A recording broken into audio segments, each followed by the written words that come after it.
Do you know many people are having trouble with understanding what BATTE means on their Kenwood DPX505BT?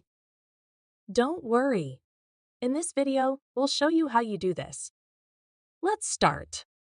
Step 1 signifies battery strength. On the Kenwood DPX505BT, a TTEA indicates the battery strength of your connected phone. Step 2 shows battery levels. The display may show LOWMID or FULL to demonstrate different battery levels. Step 3 varies by phone type. Battery indicator functionality can vary depending on your phone type. Step 4 use voice recognition.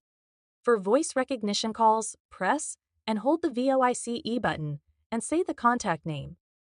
Step 5 store quick contacts. Store up to 6 contacts into the number buttons 1 to 6 for quick access. Step 6 monitor phone battery. This feature helps you monitor your connected phone's battery while using the car radio. Now you should be able to easily understand and make use of the a TTE indicator on your Kenwood DPX505BT car radio. Still need help? Visit our website for the complete manual. There you will also find questions and answers from other Kenwood users. Did you find this video helpful? By subscribing, you help us continue to answer users' questions. So, subscribe to our channel. Thanks for watching, and see you in the next video.